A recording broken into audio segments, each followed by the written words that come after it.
the hand of Almighty Allah subhanahu wa ta'ala. কি মনে করেন? What do you think about that day? বাহাদুরি, মাস্তানি, নেতৃত্ব, কর্তৃত্ব, সম্পদ, জমিদারি নেই চলেগা নাকি চলবে? চলবে না। শুধু আল্লাহর দয়া, অনুকম্পা, রহমত, মাগফিরাত, ক্ষমা, মার্সি, ফরগিভনেস। আল্লাহ যার প্রতি দয়া করবেন কপাল খুলে গেল। আর আল্লাহ সুবহানাহু ওয়া তাআলা যাকে ধরে ফেলবেন তাহলে যদি প্রশ্ন করেন হিসাব দিয়ে নে শেষ। নবীজি হাদিসের মধ্যে কি বলেছেন? মা আয়েশাকে বলেছিলেন, ইয়া আয়েশা মান নুকিশা হালাক, যাকে প্রশ্ন করা হবে, ধরে ফেলা হবে, তার আমল দিয়ে কাজ হবে না, শেষ শেষ। ইন্না লিল্লাহি ওয়া ইন্না ইলাইহি রাজিউন। হাজারানা মজলিস কিছু ভূমিকা দিচ্ছি। Without Ikhlas any types of worship and ibadat never will be accepted to Allah subhanahu wa ta'ala. কোন ইবাদত কবুল হবে না ইখলাস ছাড়া।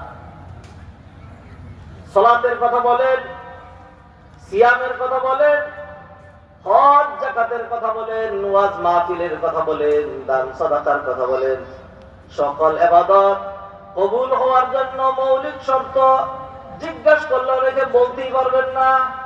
ট্রেডিশনাল ওয়াজ করি, ট্রেডিশনাল ওয়াজ শুনি, ভাইরাল বক্তা তালাশ করি, ইউটিউবে কত ফাত্রা কিসিমের ফাসেক লোকেরা কত কিছু ঢুকিয়েছে, চাপাবাজি করেছে, তার মার্কেটিং করেছে। বেহায়া নির্লজ্জ মহিলারা তার চেহারা, তার সৌন্দর্য বুকের অর্ধেক প্রকাশ করে যেরকম নিজেকে বাজারজাত করে, অনেক বক্তারা ইউটিউব ফেসবুকে নিজের বাজারজাত করে। ওই ধরনের বক্তাগুলো তালাশ করে আনি, শিখার নামগন্ধও নাই।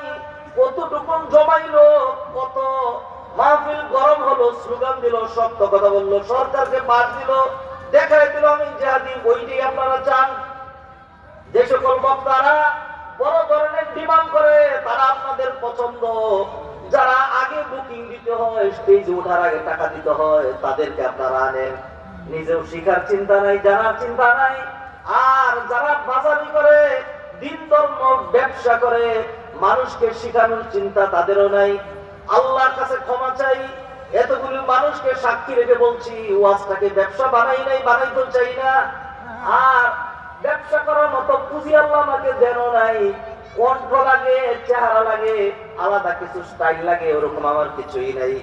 আমি যেইটুকুন কথা বলি আল্লাহর দয়াই বলি, কোরআন হাদিস বলার চেষ্টা করি। এইটা মানুষের পছন্দনীয় না, সবচেয়ে অপছন্দনীয় বিষয় আপনাদের কাছে কোরআন এবং হাদিস।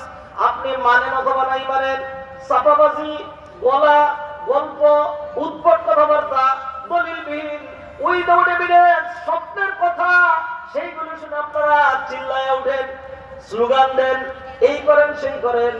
যেরকম শ্রোতা বক্তা ওরকম হয়। শিখবেন কোত্থেকে, জানবেন কোত্থেকে? বিদ্যালয়, স্কুল, কলেজ, সমস্ত জায়গায় আকীদা তো নাই, দিন ধর্ম নাই। আগে দিনিয়াত নামে একটা সাবজেক্ট ছিল, জবাই করে দেওয়া হয়েছে। আরবির মা আগেই মরে গিয়েছে। সর্বশেষ লাস্ট টার্মে নৈতিকতা শিক্ষা নামে একটা পুস্তক ছিল, সেইখানে আমাদের বাচ্চাদেরকে তাওহীদ শেখানোর কথা। সেইখানে হিন্দুত্ববাদ, মূর্তিবাদ ঢুকানো হয়েছিল নাকি হয় নাই? হয়েছিল। আমাদের যখন এই দশা, তখন ইবাদত কবুলের শর্ত আপনি জানবেন কোত্থেকে? জানেন না আপনি? 60 বছর ধরে, 70 বছর ধরে ইবাদত করেন, আপনি ওযুর ফরজ জানেন না, গোসলের ফরজ জানেন না, আপনি সালাতের ভিতরের বাহিরের ফরজ জানেন না। একটা দেখাইলাম ইবাদত কবুল হওয়ার মৌলিক শর্ত, তাও আপনি জানেন না, ইবাদত করে যাচ্ছেন।